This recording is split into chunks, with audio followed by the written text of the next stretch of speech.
With the 29th pick in the 2011 NFL Draft, the Chicago Bears select Gabe Carimi, offensive tackle, Wisconsin.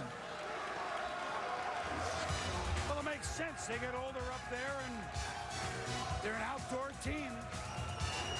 Needs some youth.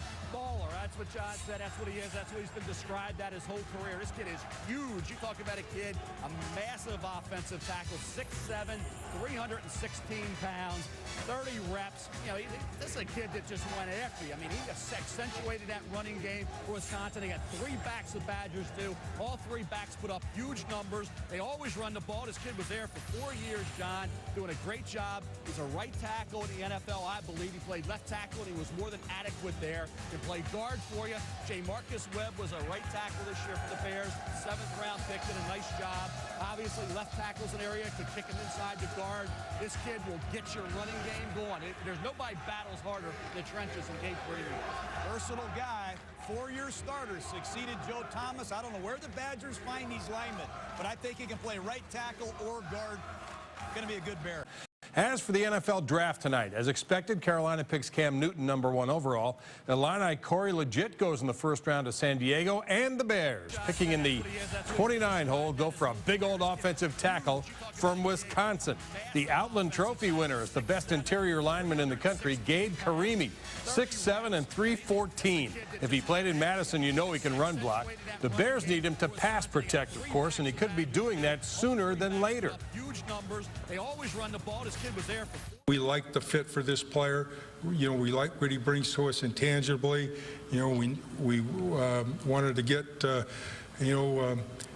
better up front, and I feel we were able to accomplish that. He's a seasoned player, and I feel it's not unrealistic for this guy to come in and help us, this year. 11 draft, the Chicago Bears select Stephen Paea, Oregon State, defensive tackle. Stephen Paea. The weight room king from this year's draft is now a Chicago Bear. And remember, they released Tommy Harris. This is a natural 3 technique. 9 career forced fumbles, one of the strongest bodybuilders in the country. High motor 3 technique, as Rich mentioned, the bench champion. Here he is at the 3 technique for Oregon State. Watch the right arm on the left shoulder pad, and then the rip through, flattens, kills Andrew Luck. Here he is, tilt nose. I just like the vision here. Sifted through 3 different people, broke down, made the play. The Bears took Stephen Paea of Oregon State in the 2nd round. He is 6'1", 303 pounds. Wow, short and powerful, and said to be a great run stuffer, exactly the role that Tommy Harris played. Paea set a weightlifting mark for bench press at the NFL Combine, so he's a guy you don't want to anger. He's a guy that's very strong and very quick. 2 different traits when you're looking at those positions, but this guy gets off the ball. He's a high motor player. He was the kid that benched 49 times on the bench, which I believe was the record.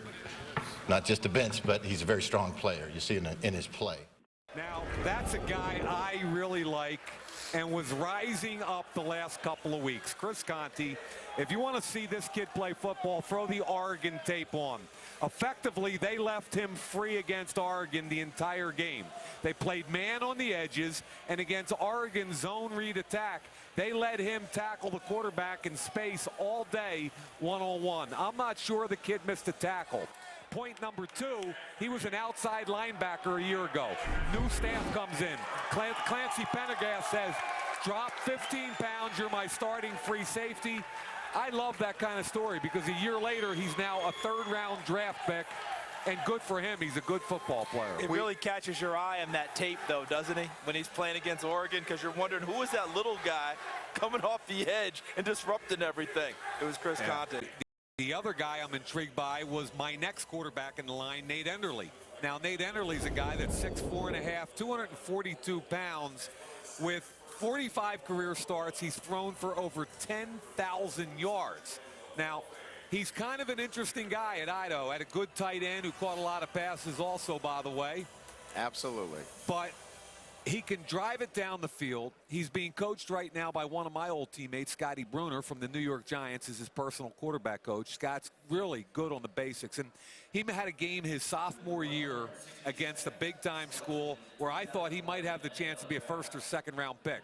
Now, he doesn't always have the best guys around him, but if he gets a little bit more consistent, and it looks like to me, Brian, sometimes his top half and his bottom half aren't connected. And from the quarterback position, I know that's a pretty important thing. Yeah, you'd like to see his feet obviously move a little bit quicker at times, but he's a big kid, 6'4.5", throws the football. You saw he's a direct snap guy, so there's not going to be a big curve for him.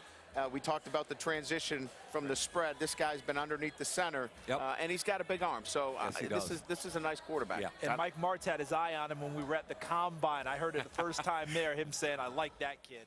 And, Paul, I flat out said early last year on our playbook show that the Chicago Bears would not be a playoff team because of their offensive line. So you're absolutely right. Mike Dice somehow pasted together an offensive line good enough to protect Cutler.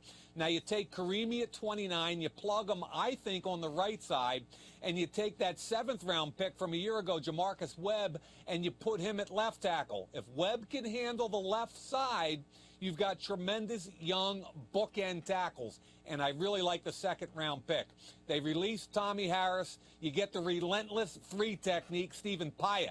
Now, Paea is strong, he's tough, he's agile, he's quick. He'll make people forget pretty quickly about Tommy Harris.